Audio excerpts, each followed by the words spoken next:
Selamlar, hoş geldiniz sevgili takipçilerim. Bugün sizlere Beypazarı'nın muhteşem kurusunu yapmak istiyorum. Beypazarı kurusu kendi ismini bulunduğu ilçenin ismiyle bağdaştırmış, patentini öyle almış. Benim bir arkadaşım bana bu güzel tarifi verdi. Çünkü sık sık onların evinde yerdim. Çok da beğeniyordum. Şimdilik de yapmak istedim tabii ki. Daha önce yapmıştım. Yapıp sizlerle paylaşmak istedim. Beypazarı kurusunu yapmak için mesela eskiden diyor bizim büyüklerimiz diyor böyle ölçüyle filan yapmazlardı diyor. Çuvalı devirlerdi teknelerin içine yoğururduk. Kışın o 3-5 ay boyunca o kurumuz evimizde her evde bulunurmuş. Çok da ikramı şeyi güzel olurmuş. Tabii o zamanlar ekşi mayalar vardı. Hamurdan kalan ekşi mayalar. Ama biz de şimdi böyle mayalar kullanıyoruz. Biz öncelikle başlayalım malzememize. Azıcık bir konuşmadan sonra sizlere anlatmak istiyorum. Bir tatlı kaşığı kadar mayamı koydum içerisine. Buradaki olay sıcak bir süt değil, ılık bir süt. Yani soğuğa daha yakın. Bir bardak dolusu sütümü içine boşalttım. Bu çok önemli.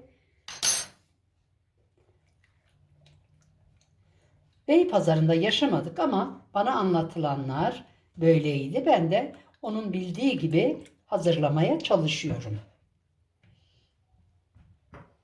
Ve şurada 150 gram kadar tereyağımı içerisine aktardım.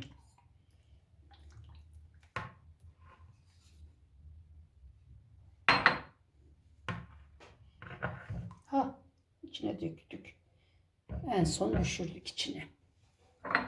Şöyle kenara tabakla alayım. Daha işim kolay olsun. Burada olmazsa olmazımız dediğimiz bir tatlı kaşığından az tarçınım var. Tarçınımı koyuyorum.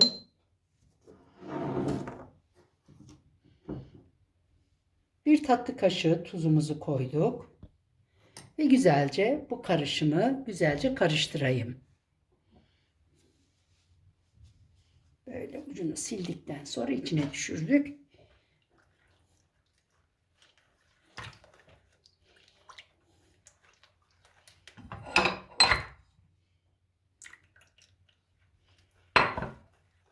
Ve 5 bardak unumu yan tarafa aldım.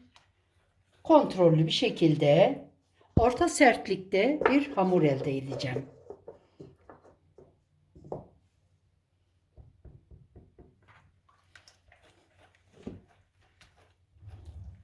İyice karıştıralım. Topaklanmasın tarçınımız. Dediğim gibi Beypazarı kurusunu yapıyoruz şu anda. Umarım tarifimi beğenirsiniz. Nereden izliyorsanız, hangi şehirden, hangi ülkeden bana yazarsanız ben de mutlu olurum. Beni nerelerden izlediğinizi görmüş olurum. Bildirim zilini açarsanız benden gelen videoları ilk önce sizler haberdar olacaksınız. Bunu da unutmayın. Eğer ilk defa kanalıma geliyorsanız, diğer videolarımı da görmek isterseniz abone olarak bunlara da erişmiş olursunuz.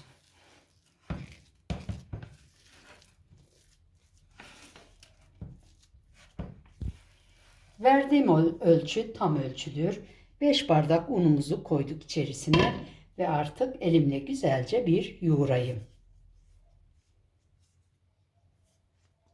Dediğim gibi eskiden işte insanlar çok hamur işi falan böyle yokmuş. Her yörenin kendine ait güzel tarifleri vardır. Bunlar da Beypazarı'da bu kurusuyla meşhur olup her evde bulunurmuş. Güzelce yoğuralım.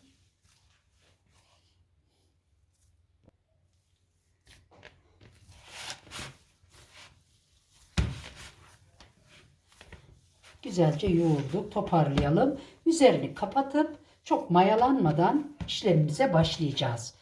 Öncelikle yoğurma işlemini tamamlayıp toparlayayım hamurumu.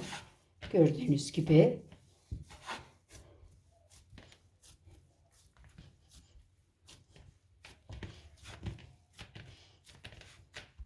Üzerini kapatacağım. Bir miktar burada dinlensin. Hamurumuzu böyle çıkardık güzelce. Biraz bekledikten sonra bir yarım saat kadar ya da 15-20 dakika kadar, ben 20 dakika beklettim. Sizler de bekletebilirsiniz. Bunu böyle 3 parçaya böldüm. Ve şimdi bu şekilde biraz dinlendiriyorum.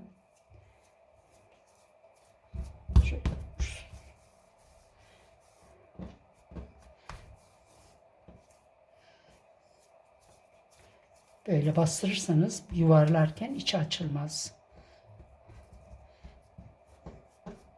Biraz daha burada bekletiyoruz. Bunu da aynı şekilde yapalım.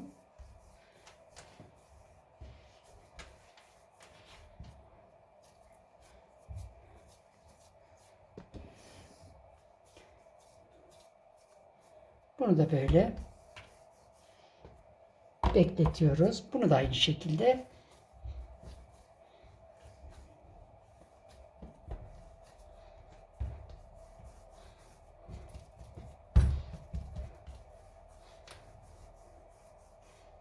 Kapatalım üzerini.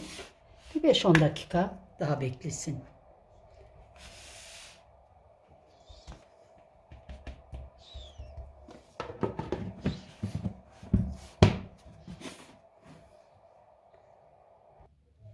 Artık hamurlarımızı yuvarlamaya başlayalım. Böyle parçalar alarak, çok kalın yaparsanız onlar da büyüyecek, güzel olmaz. Normal boyutlarda yapabilirsiniz. Böyle verevine kesiyoruz. Bu şekilde verev.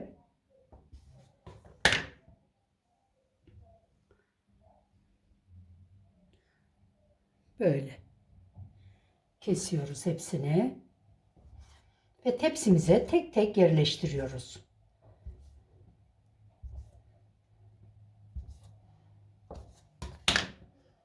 Bu şekilde tepsimize hemen yerleştirelim. Çünkü tek tek kestiğimiz için tek tek de yerleştireceğiz. Eskiden köylerde böyle 3-5 kişi değil, köy ahalisi, o sokak hep beraber toplanırlarmış. Birlikte yaparlarmış bu kuruyu. Böyle bir kişiyle 2 kişiyle olmazmış. Yani anlattıkları hep böyle çok güzel şeyler. Şimdi bunu da böyle elimizden yuvarlayıp uzatıyoruz. Bir orta parmağı kalınlığında olursa yeter. Kurularımızı artık tamamladık. Tam bir tepsi geldi ölçümüz. Bunu isterseniz benim verdiğim ölçüyü 2'ye katlayıp 2 tepsi yapabilirsiniz. Ben bir tepsilik bir ölçüyle karşınıza geldim. Şimdi üzerini kapatacağım. Bir 5-10 dakika daha burada beklesin. Ondan sonra fırınımın içerisine güzelce atacağım. Bu kadar. Çok da kolay, çok lezzetli, harika bir tarif. Evet, 10 dakika bekledikten sonra artık kurularımızı fırına vermeye başlayalım. 180 derece olan bir fırında ortalama 20-25 dakika kadar pişer. Herkesin fırını farklılık gösterebilir. Kontrollü bir şekilde pişirdikten sonra diğer işlemleri de birlikte göreceğiz. Öncelikle fırına atayım. Evet, artık kurular fırından çıktı. Bu şekilde şöyle göstereyim.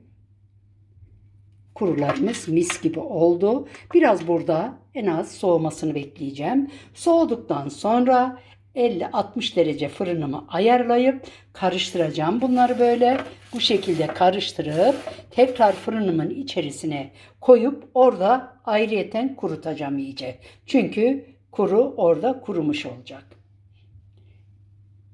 Buraya kadar beni izlediğiniz için sizlere çok teşekkür ediyorum. Benimle olduğunuz için bir başka videoda inşallah görüşmek dileğiyle. Kendinize iyi bakın. Sevgiyle kalın diyorum.